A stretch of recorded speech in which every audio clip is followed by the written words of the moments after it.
नमस्कार. आज आपण इयत्ता चौथीची जाऊ फुलांच्या जगात ही कविता शिकणार आहोत. तर कवितेला सुरुवात करण्याआधी मी तुम्हाला काही प्रश्न विचारणार आहे. त्या प्रश्नांची उत्तरे तुम्ही मला हात वरती करून एकेकाने सांगायची आहेत. I don't want chorus answer. तुम्हाला कोणती कोणती फुले माहीत आहेत? ओके, तुम्ही सांगा. गुलाब, मोगरा, जाई, जुई. Very good. Sit down. तुमचे आवडते फूल कोणते आहे? गुलाब. छान. कोणत्या रंगाचा गुलाब तुम्हाला आवडतो? लाल. ओके, आता तुम्ही सांगा, फुलांना सुगंध असतो का? Stand up. हां, व्हेरी गुड. फुलांना सुगंध असतो. हो, काही फुलांना सुगंध असतो आणि काही फुलांना सुगंध नसतो. तुम्ही इंद्रधनुष्य पाहिलं आहे का? पाहिलं आहे. कुठे पाहिलं आहे बरं इंद्रधनुष्य? छान, व्हेरी गुड. आकाशात. कुठे पाहिलं आहे? आकाशात. Sit down. तर आज आपण फुलांच्या आधारावर कविता शिकणार आहोत. कवितेचं नाव आहे जाऊ फुलांच्या जगात. आधी आपण ही कविता एक साथ सगळेजण मिळून बोलूयात. जाऊ फुलांच्या जगात, ऐकू फुलांची कहाणी. जाऊ फुलांच्या जगात, ऐकू फुलांची कहाणी. पाखरांच्या संगतीत गुज गोष्टी करू राणी. पाखरांच्या संगतीत गुज गोष्टी करू राणी. निर्झराचे गोड गीत ऐकू चला वाऱ्यावर. निर्झराचे गोड गीत ऐकू चला वाऱ्यावर. खेळू सोनेरी उन्हात हिरव्या शातृणावर. खेळू सोनेरी उन्हात हिरव्या शातृणावर. शोधून निळ्या आकाशात इंद्रधनुची कमान. शोधून निळ्या आकाशात इंद्रधनुची कमान. दिसते का पाहू कुठे रम्य विजेचे नर्तन. दिसते का पाहू कोठे रम्य विजेचे नर्तन. चंद्र सूर्य तारकांचा शोध घेत चला जाऊ. चंद्र सूर्य तारकांचा शोध घेत चला जाऊ. पाठलाग करताना कोण पुढे जाते पाहू. पाठलाग करताना कोण पुढे जाते पाहू. ही कविता सूर्यकांत खांडेकर यांनी लिहिलेली आहे. पहा, आता कवी काय सांगतायत. चला आपण सगळे मिळून फुलांच्या जगात जाऊयात. जग. जग म्हणजे दुनिया. जग म्हणजे काय? दुनिया. आपण काय करूयात? फुलांच्या दुनियेत जाऊयात. ऐकू फुलांची कहाणी आणि त्या फुलांची कहाणी आपण ऐकूया. कहाणी. कहाणी म्हणजे काय? गोष्ट. आता पहा, मी तुम्हाला इथे काही शब्द सांगत आहेत. ते शब्द तुम्ही नीट ऐका, कारण हे जे शब्द आहेत ते तुम्हाला चौथीच्या स्कॉलरशिपमध्ये खूप महत्त्वाचे आहेत. म्हणून हे जे काही मी शब्दांचे अर्थ सांगत आहे ते अर्थ तुम्ही नीट ऐका. जाऊ फुलांच्या जगात. जग. जग म्हणजे दुनिया. जाऊ फुलांच्या जगात, ऐकू फुलांची कहाणी. कहाणी. कहाणी म्हणजे गोष्ट. आपण काय करूयात? त्या फुलांची गोष्ट ऐकूयात. पाखरांच्या संगतीत. पाखरे. पक्षी. पाखरे म्हणजे काय? पक्षी. बर्ड्स. पक्ष्यांच्या संगतीत. संगत म्हणजे सोबत. आपण त्या पाखरांच्या संगतीत गुज गोष्टी करू राणी. गुज गोष्टी म्हणजे त्यांच्या मनातल्या गोष्टी आपण सगळे मिळून करूयात. निर्झराचे गोड गीत ऐकू चला वाऱ्यावर. निर्झर. निर्झर म्हणजे झरा. निर्झराचे गोड गीत. गीत म्हणजे गाणे. सॉन्ग. गीत म्हणजे काय? गाणे. आपण काय करूया? त्या झऱ्याचं गाणं ऐकूयात. ऐकू चला वाऱ्यावर. वारा. वारा म्हणजे हवा. पवन. वारा म्हणजे काय? हवा, पवन. आणि आपण त्या वाऱ्यावर काय करूयात? त्याची गाणी ऐकूयात. खेळू सोनेरी उन्हात. आणि ह्या सोनेरी उन्हात आपण काय करूयात? खेळूयात. सोनेरी, गोल्डन. ह्या सोनेरी उन्हामध्ये आपण खेळूयात. हिरव्याशा तृणावर. हिरवा, हिरवा म्हणजे ग्रीन. तृण, तृण म्हणजे गवत, ग्रास. तृण म्हणजे काय? गवत. तृण, गवतचा समानार्थी शब्द आहे तृण. हिरव्याशा तृणावर म्हणजे गवतावर. हिरव्याशा तृणावर आपण काय करूयात? ह्या सोनेरी उन्हात खेळूयात. शोधू निळ्या आकाशात इंद्रधनुची कमान. शोधू, शोधू म्हणजे सर्च करणे. निळ्या आकाशात, निळ्या म्हणजे ब्ल्यू. निळ्या म्हणजे काय? ब्ल्यू. आकाशात, स्काय. आकाश, गगन. आकाशला समानार्थी शब्द आहे गगन किंवा नभ. स्काय, आकाश म्हणजे स्काय आणि त्या आकाशला समानार्थी शब्द आहे गगन किंवा नभ. शोधू निळ्या आकाशात इंद्रधनुची कमान. इंद्रधनु म्हणजे रेनबो. इंद्रधनु म्हणजे काय? रेनबो. आणि ह्या इंद्रधनुची कमान, कमान म्हणजे अर्धगोलाकार. तुम्ही जर कधी पाहिलं असेल आकाशामध्ये इंद्रधनुष्य जर पाहिलं असेल तर तो कसा असतो? अर्धगोलाकार असतो. कसा असतो? अर्धगोलाकार. म्हणून त्याला काय म्हटलं आहे? इंद्रधनुची कमान असे म्हटलेलं आहे. दिसते का पाहू कोठे रम्य विजेचे नर्तन. आणि ह्या आकाशामध्ये आपल्याला कुठे रम्य असे विजेचे नर्तन. नर्तन म्हणजे नाच.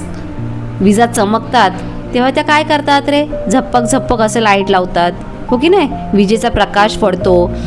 मग इथे कवीने काय सांगितलं आहे? विजेचे नर्तन म्हणजे त्या विजा नाचतात का आपण पाहूयात. चंद्र सूर्य तारकांचा शोध घेत चला जाऊ. आता आपण ह्या चंद्र सूर्य तारकांचा काय घेऊयात? शोध घेत जाऊयात. चंद्र म्हणजे मून. चंद्राचा समानार्थी शब्द आहे शशी. चंद्रचा समानार्थी शब्द आहे शशी. सूर्य, सूर्याचा समानार्थी शब्द आहे रवी, दिनकर, भास्कर. चंद्र सूर्य तारकांचा शोध घेत आपण काय करूयात? जाऊयात. पाठलाग करताना कोण पुढे जाते पाहू. आणि पाठलाग करताना यांच्या मागे धावताना, पाठलाग म्हणजे मागे धावणे. पाठलाग म्हणजे काय? मागे धावणे. मग यांच्या मागे धावताना पाहूयात कोण पुढे जातं ते.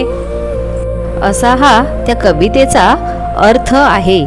तर आता आपण या कवितेवर आधारित स्वाध्याय पाहूयात. प्रश्न 1. खालील प्रश्नांची उत्तरे लिहा. ऊन सोनेरी रंगाचे कधी दिसते? उत्तर: ऊन सोनेरी रंगाचे सकाळी दिसते. प्रश्न: इंद्रधनुष्यात कोणकोणते रंग असतात?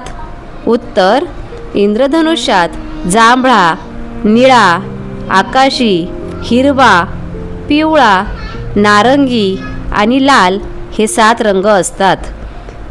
प्रश्न: तुम्हाला निसर्गातील कोणत्या गोष्टींचा शोध घ्यावासा वाटतो? उत्तर: मला निसर्गातील फुले, पक्षी, चंद्र, सूर्य आणि तारे यांचा शोध घ्यावासा वाटतो. प्रश्न 2. जोड्या जुळवा. फुलांची, विजेचे, इंद्रधनुची. आता याचे उत्तर काय आहेत? पहा, खाली उत्तर दिलेलं आहे. फुलांची कहाणी, विजेचे नर्तन, इंद्रधनुची कमान. प्रश्न क्रमांक 3. शब्दांचा वापर करून अर्थपूर्ण वाक्य तयार करा. आता इथे तुम्हाला खाली शब्द दिलेले आहेत आणि त्या शब्दाचा योग्य वापर करून तुम्हाला एक वाक्य बनवायचं आहे. आता पहिला शब्द आहे फुले. मग त्यावर आधारित वाक्य: बागेत सुंदर फुले फुलली आहेत. बागेत सुंदर फुले फुलली आहेत. दुसरा शब्द आहे वारा. आता यावर वाक्य आहे, थंड वारा वाहत आहे. वाक्य आहे, थंड वारा वाहत आहे. तिसरा शब्द आहे चंद्र. रात्री आकाशात चंद्र चमकतो. रात्री आकाशात चंद्र चमकतो. प्रश्न, गटातील वेगळा शब्द ओळखून लिहा. आता खाली तुम्हाला काही शब्द दिलेले आहेत आणि त्यातून तुम्हाला गटात न बसणारा वेगळा शब्द ओळखायचा आहे. आकाश, निर्झर, ऊन, इमारत. आता यात वेगळा शब्द आहे इमारत, कारण बाकी सगळे जे शब्द आहेत ते निसर्गाशी जोडलेले आहेत. आकाश, निर्झर आणि ऊन, पण इमारत हा वेगळा शब्द आहे. नेक्स्ट, पुढे फुले, पाने, घरे, फळे. यामध्ये आता वेगळा शब्द कोणता आहे? बरोबर, घरे. कारण हे सगळे पान, फूल, फळे हे झाडाशी निगडित आहे आणि घर हे वेगळं आहे. नेक्स्ट, तांबडा, नारंगी, मऊक, पिवळा. पहा आता कोण सांगेल बरं याच्यात मला वेगळा शब्द काय आहे? हां, तांबडा, नारंगी, मोदक, पिवळा.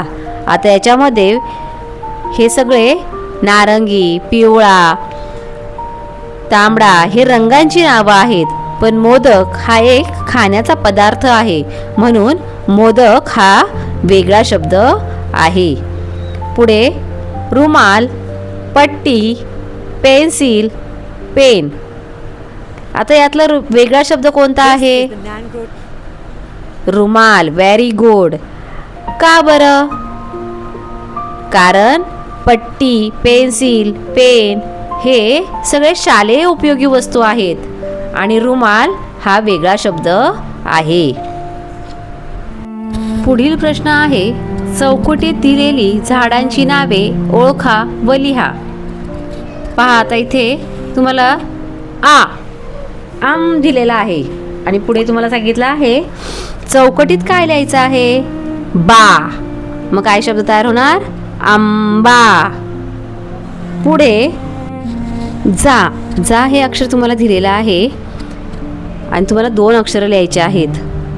भूळ. मग जांभूळ ह्या फळाचं नाव तयार होणार आहे, झाडाचं नाव किंवा फळाचं नाव तयार होणार आहे. पुढे आहे प. आता तुम्हाला सुरुवातीचं अक्षर आणि शेवटचं अक्षर लिहायचं आहे, म्हणजे ते येणार प आणि ई, म्हणजे प प ई. पुढे आहे फ दिलेला आहे आणि स दिलेला आहे. मधलं अक्षर तुम्हाला लिहायचं आहे न. मग फणस. फणस हे झाडाचं नाव तयार होणार आहे. पुढील प्रश्न आहे, मी आहे कोण? 1. टपोरे रूप, रंग माझे वेगळे, फुलांचा राजा म्हणतात मला, सांगा पाहू मी आहे कोण? आता फुलांचा राजा कोणाला म्हणतात? कोण आहे फुलांचा राजा? बरोबर, कोण आहे? गुलाब. गुलाब हा फुलांचा राजा आहे. नेक्स्ट आहे, पुढे पहा, भिंतीवर मी टांगलेला, वेळेसदा मी सांगणारा, टिक टिक माझा आवाज येतो, सर्वांना मी वेळ दाखवतो, सांगा पाहू मी आहे कोण? कोण आपल्याला वेळ दर्शवतं? कोण आपल्याला वेळ दाखवतं? सांगा बरं, ज्याला आपण भिंतीवरती टांगून ठेवतो. बरोबर, घड्याळ. कोण वेळ दाखवतं? घड्याळ. Very good. आता पुढील प्रश्न आहे, चौकटीत लपलेली फुलांची नावे शोधा व सांगा. पहा आता चौकटीमध्ये मी तुम्हाला पुढे दिलेली आहेत, गुलाब, झेंडू, निशिगंध, चाफा, जाई, मोगरा आणि सदाफुली. ही नावे त्या चौकटीमध्ये लपलेली आहेत. तुम्हाला ही नावं त्या चौकटीमध्ये शोधायची आहेत. त्याला गोल करायचा आहे. समानार्थी शब्द. आता हे समानार्थी शब्द आपल्याला आपल्या चौथीच्या स्कॉलरशिपच्या परीक्षेसाठी खूप महत्त्वाचे आहेत. चला तर पाहूयात. जग, दुनिया. कहाणी, गोष्ट. संगत, सोबत. निर्झर, झरा. चंद्र, शशी. नर्तन, नाच. सूर्य, रवी. आकाश, नभ.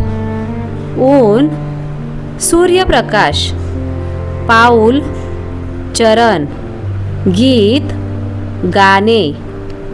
तृण, गवत.